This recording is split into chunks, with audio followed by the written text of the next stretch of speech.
Listen to me. I have something to tell you.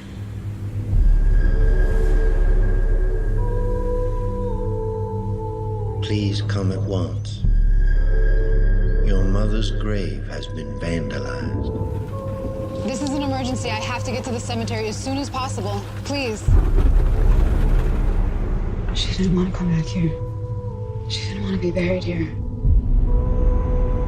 There's something wrong with this place. This island ain't very big. I could be a real friend to you. Can we please get out of here? Yes. Jesus. What the? This is the way we came? There's been one road we've been on the Well, entire turn around. time. We gotta get out of here. No. What is happening right now? She said that the people on this island made a deal with a demon. George? Are you here? Hello?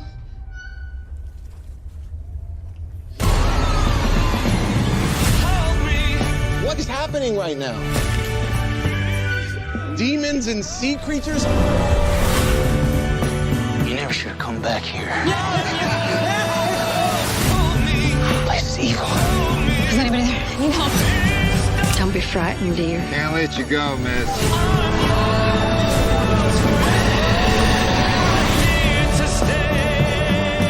It's quite beautiful, you know. The island. Hello, everybody, and welcome to the latest episode of Fresh Cuts. This is Mike, and joining me as always, it's Mr. Venom. What's up, Venom? How are you? Greetings and salutations, Mickey Keating fans. I know there's not a whole lot of us out there, but I count myself in those numbers. So if you're able to join us today, I am very glad. How the hell are you, Mike? I'm doing pretty well. I'm doing well. It was a busy Monday at work, lots of number crunching and pushing things out the queue, but I can officially say it's the off season from work until tomorrow morning. So, all right, and then joining as always, as well, it's Don and Ellie. What's up, Don? How are you? Yeah, what's going on, guys? Glad to be here, and hopefully I managed to make it just in time before we closed. So. Oh man, well, if our witty puns did not throw you off. Actually, you know what? I should probably open by saying the last episode, I think we closed. Yeah. Saying we were going to do X, and that's partially my fault because I think sometimes the way we record movies where it's like it came out the previous Friday and we record at the beginning of the following week. For some reason, I knew it came out on the 18th, but for some reason I thought we were just cut to the into chase, month. Mike. Say you fucked the dates up there. I saved you. Damn stoners. Nope. I'm gonna explain it all. I just thought we were further into the month. Nobody wants to hear that. Just say you fucked the dates up there. I saved you from having to. Yeah, but that's inaccurate. I didn't fuck the dates up. I just thought we were further into the month. That's screwing the dates up. That's exactly what I just said. He screwed up the date of the actual of the current day, not the release day of the movie. So. I screwed up the actual date that we were on. Anyways, so the next episode will be X, which will probably remind you at the end of this episode, but we had to find something on VOD, and that's not, I always frame it like, oh, gotta find something on VOD, but that's not always a bad thing. So, let's see, we had plenty to choose from, and we just decided on the off-season, or just off-season, actually, and I pretty much had heard absolutely nothing going into this one, so maybe that added to the appeal because it's like let's check out something that looks interesting. And IMDb listed as a drama fantasy horror, and the synopsis is: after receiving a mysterious letter, a woman travels to a desolate island town and soon becomes trapped in a nightmare. So I guess we'll find out if the viewers were trapped in that nightmare as well or not. So Venom, let's get to general thoughts. What did you think of Off-Season? This movie kind of seems to be following a trend that I've been noticing lately over the last year and a half. where we're getting a lot of really well-made movies, movies with good performances, good acting, good cinematography, but basically the technical aspects are all there, but maybe the horror elements aren't always where I think a lot of horror fans would need them to be. And ultimately, Offseason kind of falls into that category once again. Really, incredibly well-made film. I mean, they use a beautiful locale. The whole movie's shot on an island. The island is gorgeous, so it's really easy to get good cinematography throughout. We've got a decent score, maybe not as good as last week's Hellbender, but still a pretty good score and a decent little story. It's not really anything we haven't seen before. During the spoiler section, I could probably name off a couple of movies that this basic general storyline kind of follows. But overall, I enjoyed the film. I enjoyed the characters. I don't think I'm as high on this one as Hellbender from last week. Even though once again we kind of get another mother-daughter movie, but not the same. They're not like hanging out together in the movie like last week. It's more the daughter's actions are kind of dictated by the requests that her mother has made or actions that she's performed towards the end of her life, things like that. So Mike already gave us the basic description. A woman is kind of mildly forced to go back to her hometown, which her mother always never wanted to go back to. She has to deal with a vandalism attack on her mother's grave. Of course, she goes back to the town and starts learning more and more about her mother and the relationship that the town has with her mother, and the story kind of takes off from there. Like I said, not the most original thing out there. Definitely not an action-packed film. You're not going to get a lot of viscera. You're not going to get a lot of intense set pieces. It's a very subdued movie, very very much performance based and story based as opposed to action based and viscera. The movie's broken up into 6 chapters, which at times go by really quick. Like there's one chapter in this movie that's literally like 2 minutes long, like 2 or 3 minutes long, which like what's the point of even having a chapter? But there it is. And then for me, the high point of this movie, and I think this is going to be the high point for a lot of people, is Richard Brake. Richard Brake as the Bridge Man. That's the only name his character gets in this movie. We don't find out what his actual name is, but he has 2 rather large scenes, one towards the beginning of the film and then one towards the end.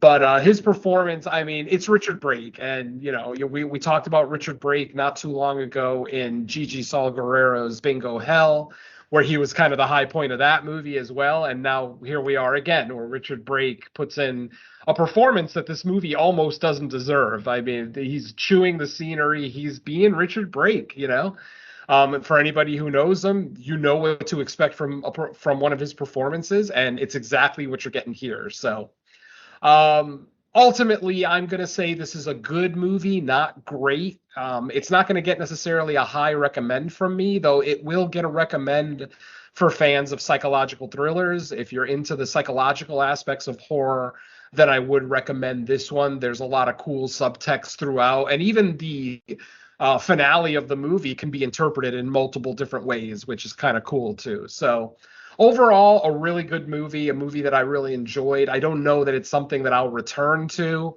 I can't imagine it's going to sniff my top 10 by any stretch, but just a solid movie. But just curb your expectations a little bit. You're not getting a lot of blood. You're not getting a lot of, monsters per se.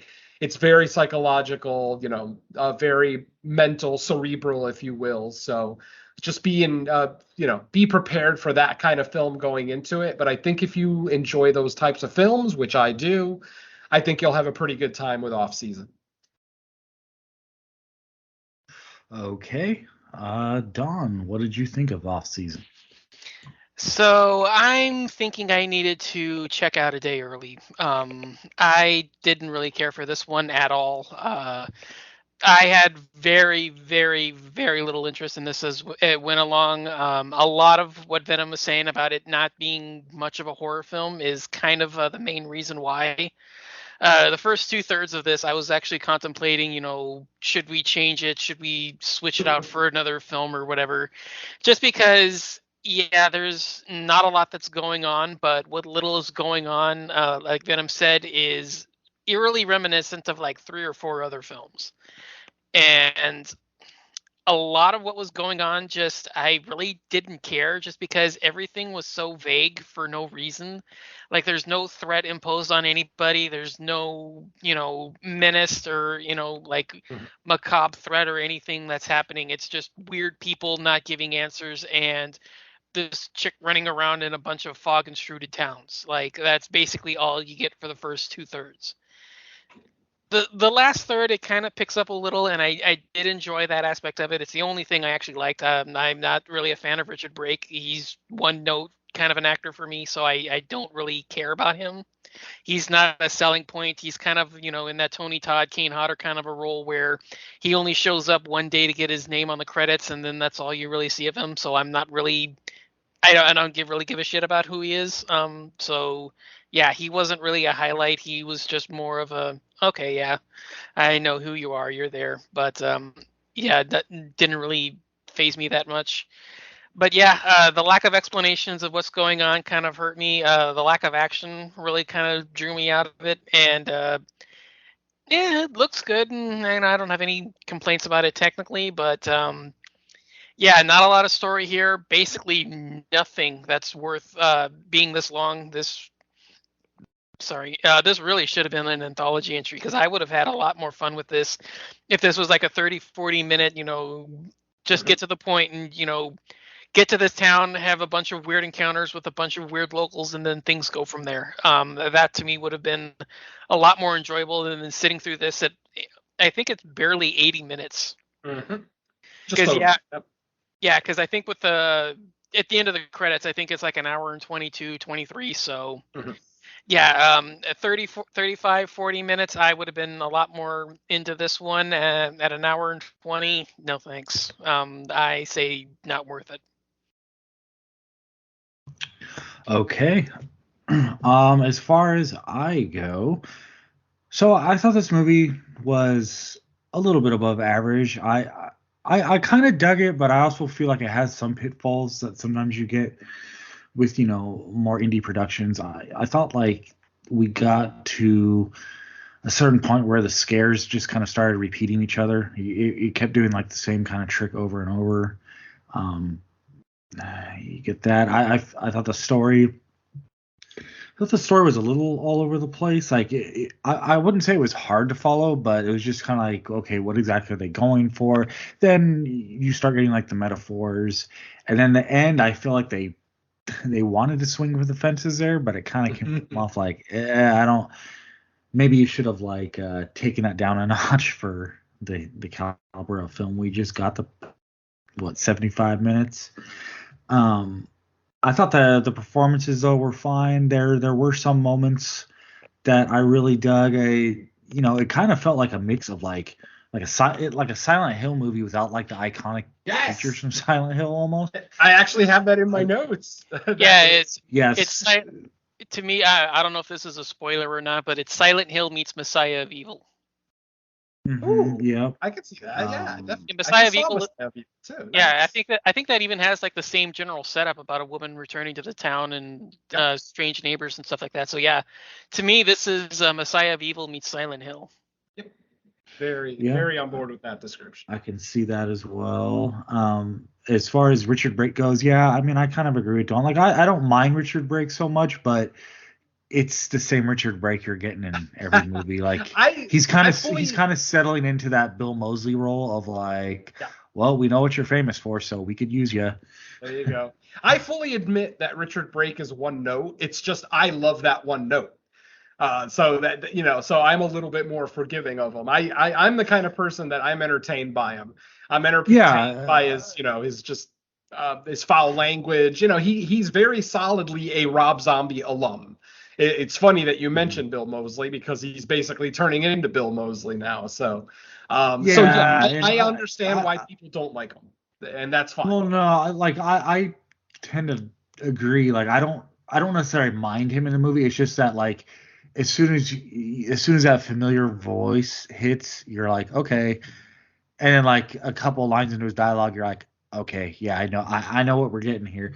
It's not necessarily a problem. It's just that like what this I guess even when he appears to try to not be totally like deranged, it's like, well, it's coming because it's Richard Brake. So yeah, like I said, he's one note, and I'm okay with it because I really like that note.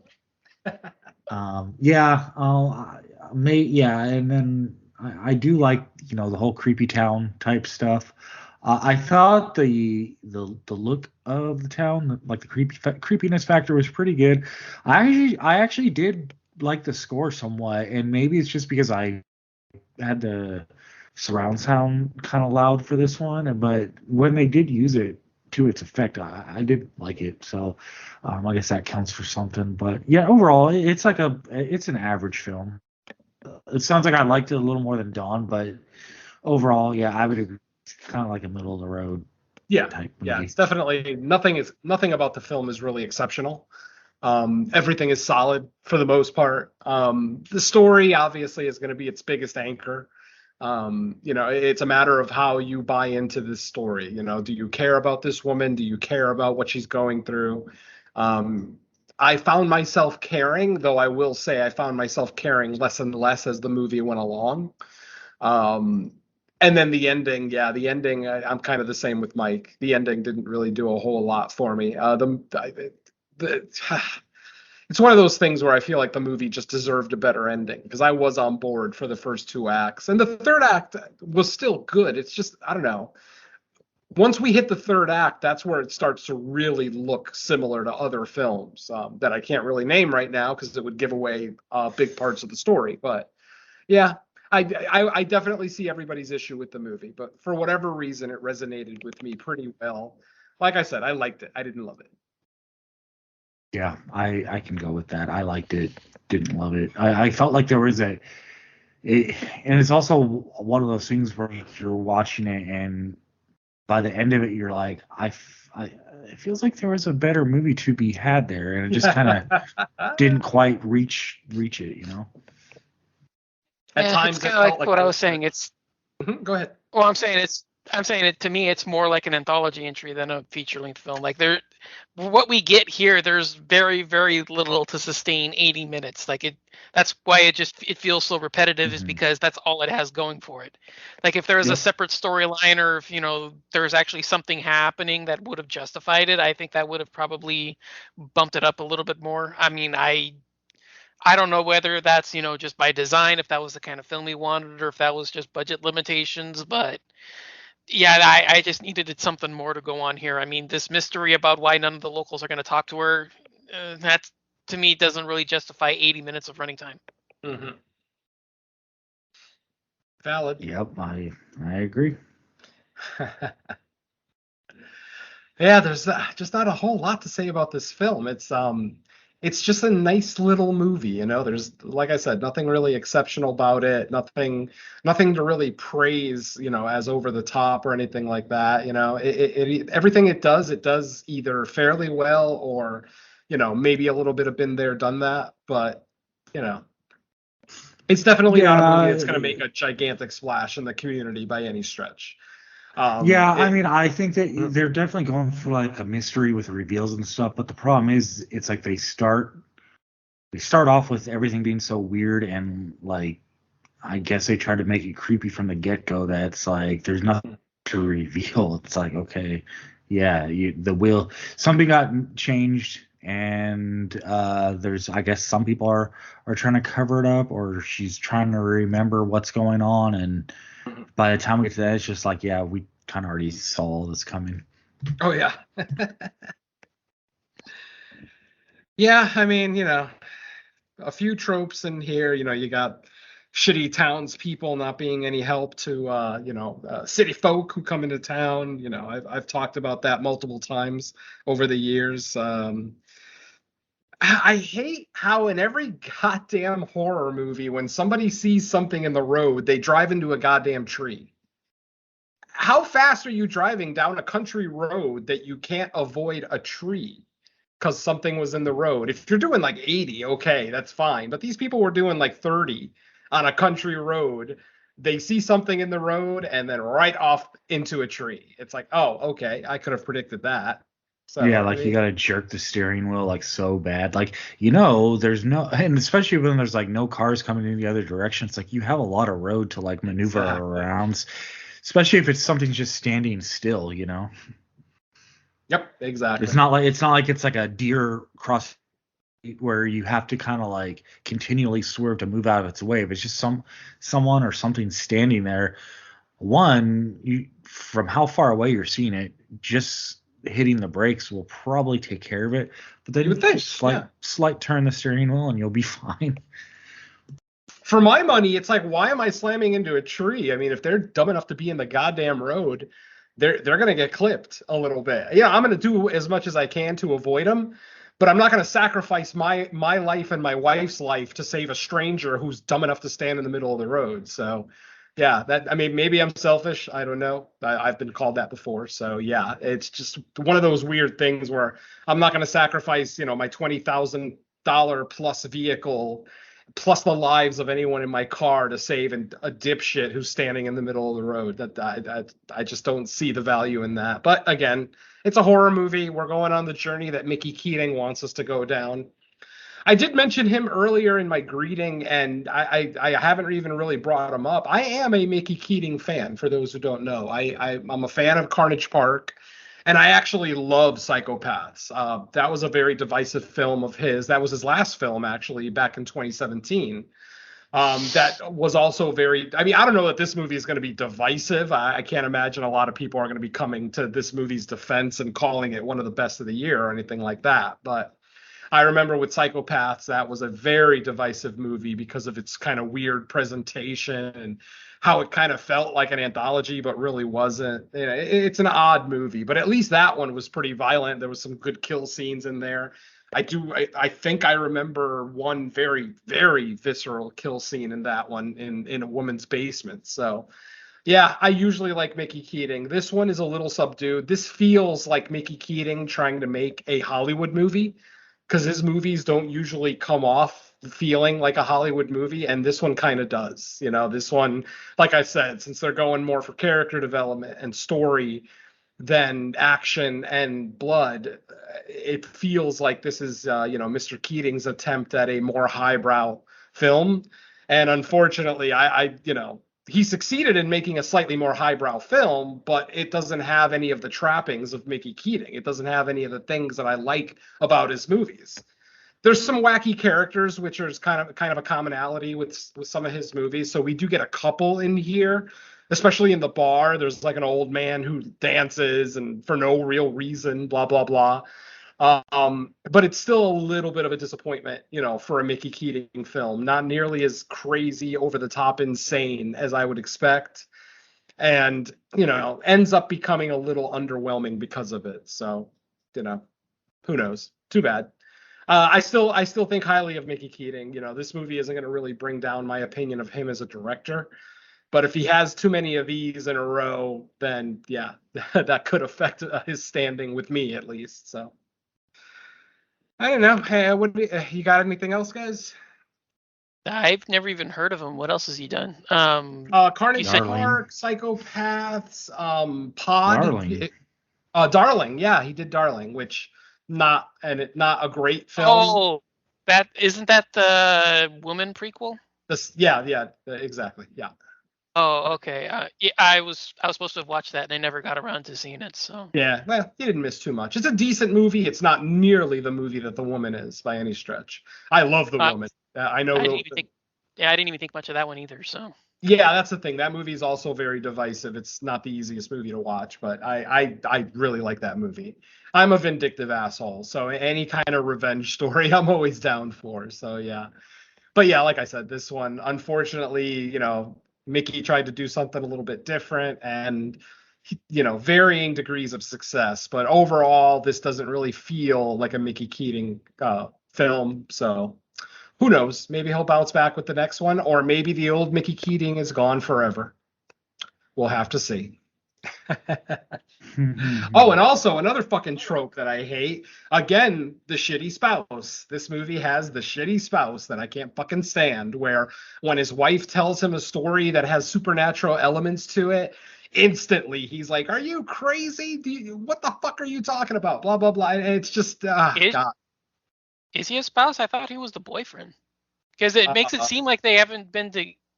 It seems like they're not married. It seems more like she's like they're dating for sure, but I never got married couple off of them. Because it sounds I'm more. pretty sure that there's a throwaway line in here about them at the very least living together. Because there's a line here about them living together for a while. Yes, I understand she never called him her husband, but she also never called him her boyfriend. And considering this guy traveled with her however long it was away from her hometown, it could be a boyfriend, but I'm going to say husband because they're older. These aren't exactly 20-year-olds in the movie. These people are 30s, 40s easy. So, I mean, regardless, spouse. Let's just go with spouse. Yeah. You know, it doesn't have to be husband, boyfriend, whatever, significant other. But the point is that trope again. That's just one of the many tropes that bothers me. The unsympathetic spouse that doesn't believe their partner, and more of that shit. So yeah, like I said. The movie is imperfect. It definitely is. There are elements to it that you can enjoy, but it's going to be a very acquired taste for this movie. It's going to be a very niche audience that would love this film. I think most people will be able to recognize that it's well made at least, but I got a funny feeling a lot of horror fans probably won't even finish this movie. They'll probably get like a half hour in and just decide, nah, this is all psychological. This isn't for me. So, it's a matter of the individual for this one, as far as their tastes and what they enjoy. Like I said, if you like psychological thrillers, I can recommend this movie to you. It's slower paced. It may not have the big payoff that a lot of people look for at the end of slow burn films, but there is a lot of positives to it. So it's still worth checking out if you're inclined to enjoy those types of films. All right, well. What do you say, guys? Go into spoilers now? Let's do it. I've got nothing else until then. No real need for a walkthrough in this one. We've already kind of explained the basic premise of the story, which easily covers the first 20 minutes or so of the film. A woman receives a letter from a town that her mother was raised in, basically saying that her grave was vandalized and that she needs to come out to the town. See, instantly right there, she should have known there's something wrong, because you can take care of that over the phone. There's no way that a mortuary or a caretaker or, grave digger, whatever, whoever's running the cemetery, there's no way they're going to make a family member come in from out of town to deal with a vandalism thing. They could handle that over the phone, but whatever. Again, it's a movie.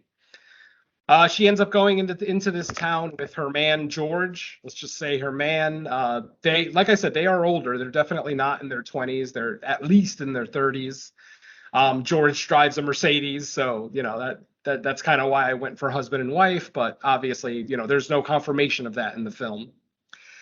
And then basically just, once our main lead gets, why is it that I remember George's name and not the woman? Marie. Man, no one must say her name in this movie, because I don't remember anyone saying Marie once. But okay. Whereas George, she's constantly calling out for her husband throughout the movie that I remembered his name. So, and then, like I said, it's just really just a bunch of set pieces here and there. She gets to the town. She meets a creepy old lady who, Miss Emily, I believe her name was, who owns the flower shop in downtown. And she's helpful at first, but becomes more cryptic as the conversation goes along. Basically lets the daughter know, I kind of take care of the grounds when the caretaker's not around. She never does find the caretaker. She drives into town, never does find the caretaker. She goes to a bar. This is probably one of my favorite scenes in the movie, is just this bar scene. It has nothing to do with horror whatsoever. It's just that you get some quirky characters. You get one of the townsfolk, of course, who wants to be helpful to this woman. We don't know why. We do eventually find out later who this guy was and why he was being so helpful. But when we first meet him, he's just a local drunk. We have no idea who he is, but he seems to be the only one willing to help this woman and, try to help her find whatever it is she's looking for. We get some flashback scenes with mom where, she's with her mother and the mom basically explains to her, don't ever take me back to that town, dead or alive. I never, ever want to go back to that town. This is months before her death where she's saying this. And then right before her death, she ends up making a change to her will, basically saying that she does want to be buried in this town. And when the daughter calls her on it, she just kind of changes the subject, avoids the subject, just kind of skirts around it. And they never, the daughter never gets a legitimate reason why mom suddenly wants to go back to this town and be buried there. At one point in the film, we do get a little bit of a backstory about the town. The town, as we've already said, is an island with one bridge connecting it to the mainland. That bridge is closed 9 months of the year. Basically, the island is only open during the summer. And then at the end of the summer, they basically draw the bridge. They have a drawbridge that leads into the island. They raise the drawbridge and leave it raised for 8-9 months, like, the whole time that it's not summer. Because then they talk about, we'll be open again in the spring. Like, they actually use the terms open and close. Like, you can open and close an island, but whatever. More about the backstory is that the island has, because of where it's located in the ocean, there's a lot of storms in the area during those months that the island is closed. So they basically just decide, it's not worth opening it for tourists because of all the storms and the damage that the island goes through and everything else. So basically the original settlers of this island, because of all the storms, basically made a deal with a demon. We don't get an actual name of the demon. They just call him the man from the ocean, or the ocean man. And basically towards the end of the movie, we actually do get an image of this ocean man where Marie is having a little bit of a flashback / hallucination. And she sees her mother kind of at the edge of the water at the beach. And in the background, we see this gigantic shadow of a humanoid, creature. We don't see a face or a head, but we see, the torso, arms, legs, just kind of standing back there. Yeah. And anyone familiar with H.P. Lovecraft is going to have one implication and one implication only. Yeah. This movie is very, very Lovecraftian. Especially the second half of the film. Lovecraftian in the sense of the cosmic mystery of the whole thing. It's not like there's tentacles in the movie or crazy creatures, though there is one odd kill that we'll get to later in the movie that kind of is your first clue that there's something Lovecraftian going on here. So basically, we kind of see the mom kind of get dragged into the ocean at the end of this little flashback hallucination, whatever it is that Marie is having. And when she turns around, we see the entire town, the entire population of the island standing behind her, motionless, and they all have white eyes. Their eyes are whited out. And then, the creature in the background there out in the ocean that, hasn't moved towards the land is just we see him moving, but he's just kind of standing there. He's not like walking towards the island or anything. I think he does eventually say something, but I didn't write down what he said. It was something cryptic, but yeah, basically this island makes a deal with this person for them to be able to live safely on this island. Hence closing up the drawbridge for 9 months out of the year. Because of this deal, apparently they are safe, or so we think. But we'll get to that in a little bit. Basically, we get another scene with the helpful local guy. I forget what his name was. I think they just called him the fisherman was the character's name. Basically, he does show up again a little bit later in the film, and he tries to help Marie try to figure out what exactly is going on, where her mother, why her mother's grave was vandalized, things like that. Unfortunately, They end up getting separated in the woods, and when she finally finds him again, he is being eaten by something. Like we basically see almost like vines, almost like plant vines going through all of this guy's orifices. Like they're coming out of his mouth, his eyes, going into his ears, blah, blah, blah. Very, very Lovecraftian in the sense that you can't really tell what's going on. You can't tell what the creature is. You can't even really tell what's, killing him, how he's dying. It just looks really creepy and gnarly. It's really one of the only if not the only on-screen kill in the movie. So take it while you can get it. And then, of course, like I said, the man in the ocean, also very Lovecraftian, cosmic, very mysterious, an unknown evil that is either helping or hurting this island, depending on how you look at it. We have a few more set pieces here and there. I can't remember every single one of them. Eventually, she ends up getting separated from George after they get into an accident. The accident that I mentioned earlier, they're driving down the road. Basically, at this point, they've made the decision to leave the town.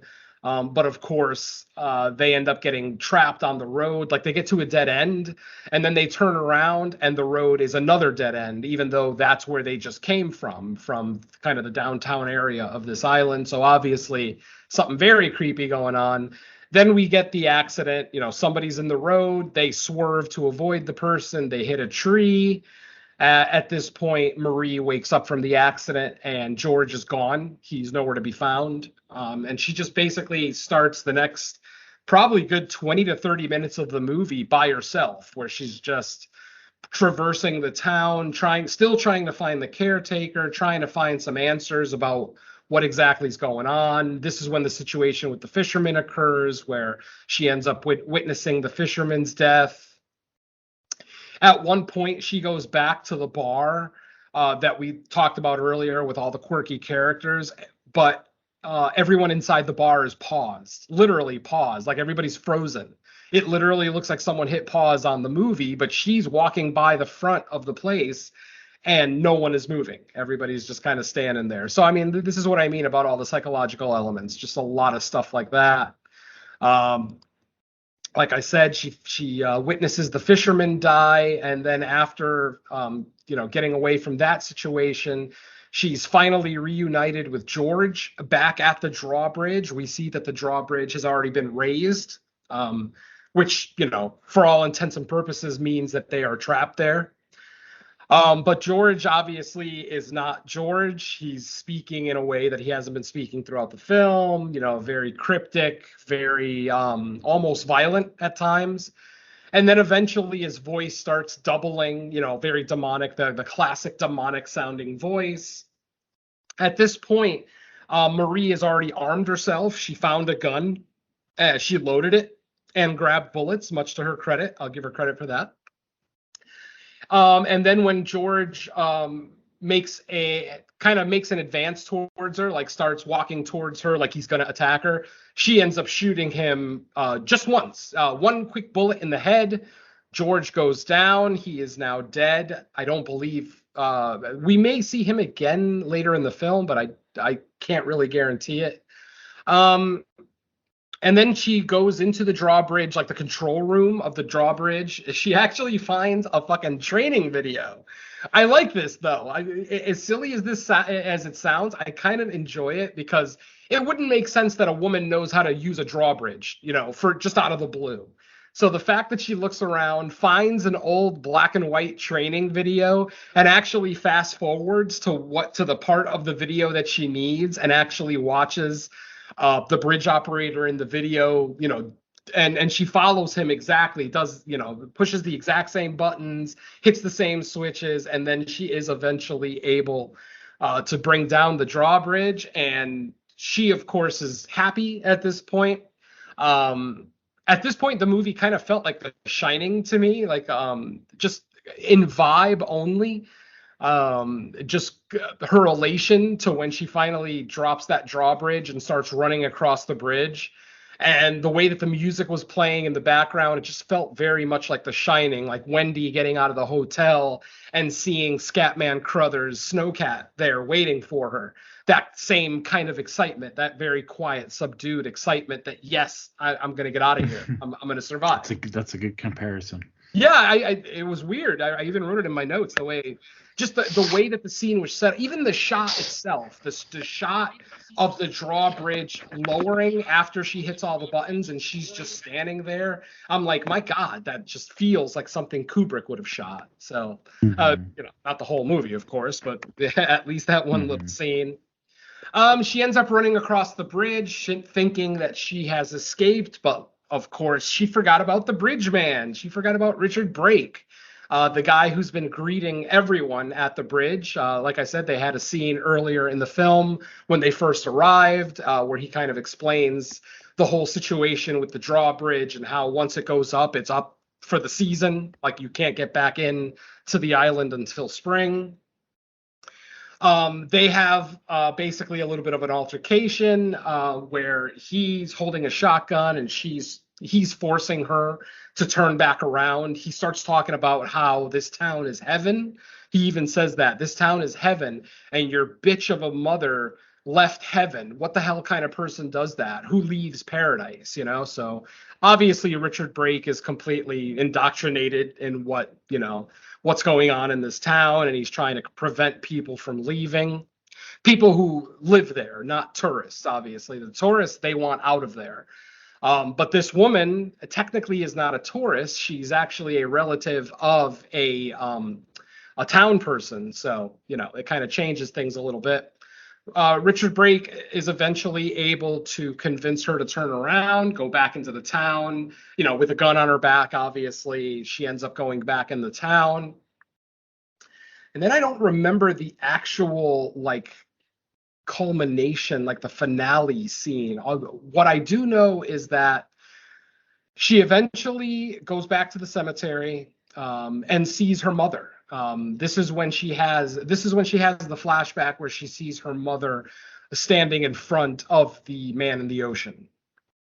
And this is where the mother is kind of explaining to her how, I was always fated to be here, to stay here. They were never going to let me go, blah, blah, blah. We don't get an actual legit explanation, what's keeping her there, if it's the man in the ocean or whatever, blah, blah, blah. But yeah. We get that one last bit of mom conversation, if you will, mother and daughter having one final conversation before mom is dragged into the ocean by the giant silhouette in the background. And like I said, I don't remember. And then after that scene, she ends up having another flashback, but this one's a real flashback of an actual conversation that she had with her mother. And this is basically where the mom explains, I don't want to go back to the town, blah, blah, blah. What ends up, and then like I said, I don't remember what the transition was from this final flashback scene, but basically as soon as the flashback scene is done, we go back to the town, go back to the island. It's summertime. The sun is out. There's tourists around, blah, blah, blah. Or should I say it's the end of the summer. And what we see are a couple of tourists. They are the final tourists left on the island before the island closes up for the season. And they walk into a florist looking for some local flowers. And who is behind the counter but Marie? Yes, Marie is now behind the counter. She tells the people behind the counter that, oh, yeah, I run the flower shop for my grandmother. And then we see the camera pan to the back of the store and we see Miss Emily, the old woman that she had met when she first got into the town. Whether that's actually her grandmother and mom never told her, or if that's just a story that she told the tourist, who knows? But the point is, she is now solidly a member of this island and is basically trying to get these tourists off the island. It's weird because, usually in a horror film like this, you would think that they would want the tourists there, that they'd want to trap them there so they could kill them, do whatever it is they're going to do with them. But no. Here, the spirits are very adamant. They want all these tourists out of here before the bridge is raised at the end of the season. And which basically explains everyone in this town is basically not real. You could say they're ghosts, specters, whatever the hell you want. But yeah, We see them throughout the movie, different jump scares where townsfolk are standing behind her, in front of her, whatever, and their eyes are whited out. They're just white, which, makes for a mildly creepy, if not, like I said earlier, a lot of been there, done that, but it's mildly effective. It works okay. And that's the end of the movie, folks. Basically, we see the tourists leaving the island, and then we see Marie lock up the flower shop and fade to black. That's our movie. Right before the movie fades to black, she does look into the camera and give like a sly smile. I don't know if that's a smile of I've been in on this the whole time, or she just has gone native, for lack of a better term. But yeah, that's it, folks. Off-season 2022. Like I said, the bridge was crossed. The bridge was crossed. Yeah, like I said, very psychological. One of those movies that, has multiple interpretations for its ending, which I usually like movies like this, but like I said, with this one, I don't know that I'll really return to it that often. The mystery isn't worth me returning to, the movie or this island or these characters. So, good effort, Mickey Keating, but yeah, maybe just not as enjoyable as the last couple of films he did, but still decent. Yeah, it's okay. I mean, I would still tell people to check it out. I mean, it's out there. And it still does some interesting stuff. But yeah, since it's not streaming for free anywhere, I would only recommend psychological horror fans check it out. Once it drops on Shudder, this is a Shudder production, so I would imagine it will eventually show up on Shudder. So if you have a Shudder subscription, you shouldn't have to wait too long to check out Off-Season. But if you're looking to watch it right now, I would say save the $6. It's probably not worth a $5.99 rental right now. No. At least for most. I would agree with that. There's just too much stuff available to stream right now. One we didn't do, but it came out around the same time. Fresh is out there on Hulu. Yeah, so that's getting really good reviews. I've yet to check it out, but I'm hearing good things. Yeah, I thought it was pretty good, actually. Nice. I'll check it out eventually. I'll check it out before Sunday. It'll give us something to talk about. Yeah, I'll probably bring it up at that time. Yep. For sure. It's on my list. You got anything else on this one, Dawn? I'm good. I mean, you guys pretty much covered most of it. I mean, my big thing was that the Lovecraftian influence to me at the ending with the full reveal of that creature from the deep that everybody who knows and loves Lovecraft will recognize within an inch of their lives. To me, that was the only real bright spot in the film. So. Yeah, definitely the Lovecraftian angles is going to be some of the high points for this film. Obviously, for me, it's also Richard Brake and the score and some of the cinematography. But yeah, definitely not a movie for everyone. Definitely not something I can recommend to all horror fans. But, if you're inclined to enjoy movies like this, then it would get a recommend from me. Go ahead and check it out. Otherwise, I'd say go watch The Seed or Fresh or something else that came out over the last couple of weeks. Mm-hmm. I actually thought I kind of had fun with The Seed too. I haven't watched The Seed yet either, but I think I'm actually going to watch that tonight. Yeah, that's another one where it's like I wouldn't say it's like great or even very, very good, but it has its moments, and I got a kick out of it. Nice. And it is on Shudder, so no one has to one pay any extra money for. And Fresh is on Hulu for anyone interested in that one. That one's also available for free if you already got a Hulu subscription. Have either of you guys watched that one on Shudder called, I think it's called like They Live with the Greys or something? Oh, yeah. No. Yeah. Is that any good? Because that is a 2022, at least according to Shudder. It's just formulaic. It's another one of those people with grief crap that I'm kind of getting sick and tired of. Okay. It's good for what it is. It's just it dwells in a topic that I'm just growing really tired and weary of. Like another person who's got family history and trauma tries to save somebody from an abusive situation that's really similar to what they're going through.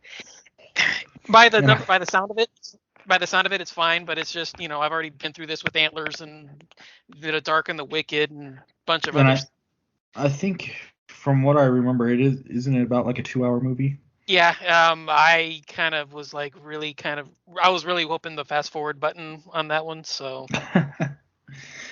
yeah, it's fine for what it is, but I'm getting sick of that kind of style. So All right. All right. Well, you would probably like it more than me because you liked Antlers more than me and Venom did. So I think you might like Yeah. it, but like I said, just be weary that yeah, it feels its length. It's the 2-hour film and it feels its length. I'll say that.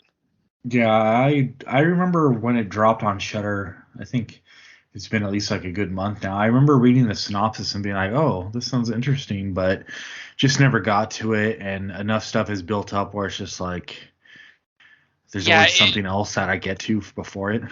yeah.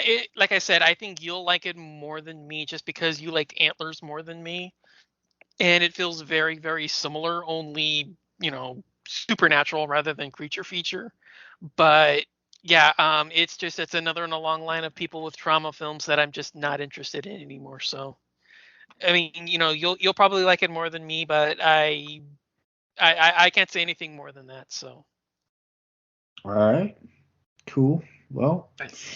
that was our bonus feature, our bonus segment of recommendations of various movies some of us have seen. And but yeah, as far as our next episode, it will be X this time. I promise. Yes. Unless, in a couple days they're like, oh, we're pushing it back, but I don't think so. There's been too much promotion of it. yeah, there's even been an announcement of a prequel. So I think they're going to. Yeah, I thought I saw that.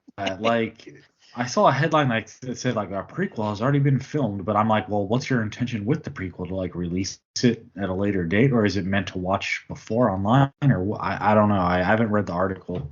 Mhm. Yeah, I haven't read anything either, but yeah, I know that he said he filmed it. So Yeah, that's interesting. Well, I mean, from the setup of the story, which I won't get into, it definitely, I could see how there could be a prequel. I'll say that much. But anyways, yeah, so that's going to wrap up our discussion on this movie, the off season. Hey. And let's go around the cast to find out where people can find us or what the latest is. So, Venom, I know you released something new lately. So, Yeah, what do finally. you got? Sorry, folks. It took me way too long to edit this episode, but unfortunately, I had forgotten that my wife got the week off last week. And because of our work schedules, she works nights and weekends. I work a traditional Monday through Friday first shift. We almost never get to see each other. So the fact that she took a vacation last week, I was taking advantage of that. So I do apologize for the lateness in the episode. But Episode 6 of No More Room in Hell Presents Creature Comforts is officially released. It is available on the Dark Discussions Podcast Network and wherever you get your podcasts. We take a look at 1977's Empire of the Ants, starring Joan Collins and Robert Pine. And we also have a short discussion on some of our favorite giant monsters from cinema. Since this was our second giant ant movie, thought it might be a good conversation piece for the beginning of the show. So check that out. That is available as we speak. And then, of course, for me, the latest episode of the main show, No More Room in Hell, is also available. That was also dropped last week, where we looked at my picks, couple of underappreciated vampire movies, 2009's Thirst and 2015's A Girl Walks Home Alone at Night. So check that episode out. And of course, every week right here on Fresh Cuts. And unfortunately, that's all I got. No more guest spots to speak of. And the other two shows that I'm still officially a member of are still on extended hiatus. So that's it for me, Mike. All right, Dawn, are you still churning out some list episodes? yeah, I'm actually I think I've actually got through July planned out. So yeah, it's gonna be a while before I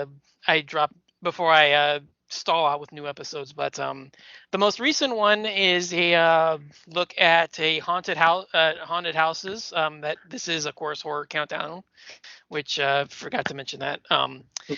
Yeah, we do haunted houses, and then my guest host, who is an author on haunted house novels, decided to do 10 real life haunted houses. So we do I do movie, she does movie and real life. So Nice. yeah, an interesting little diversion there, but we have that.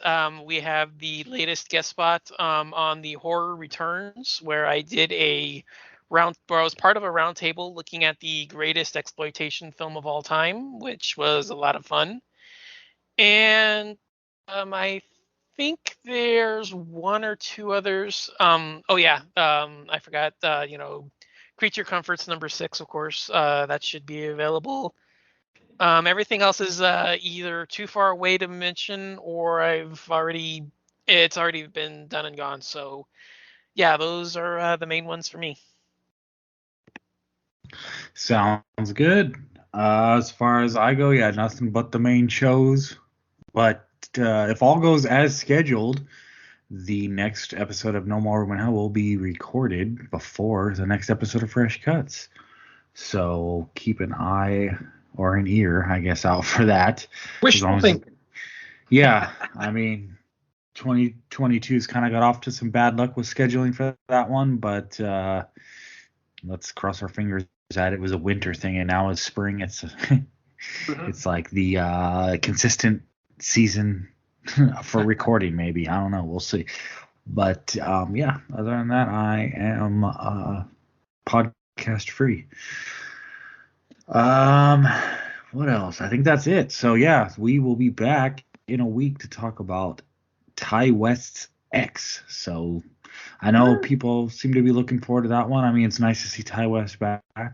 You know, he kind of had a run going there for a minute, and then I don't know if I'd say he disappeared, but just hasn't been making like the big horror movies. So interesting to see what he has planned for everybody. So that said, that's gonna do it. So we're gonna get out of here, but before that, let's say bye to listeners. Later. Have a good night, everybody. And remember, when mom says don't bury me in a particular town, don't bury her in that fucking town. Yeah. If they recommend you don't crossing the bridge, don't cross the damn bridge. Peace. Adios, folks.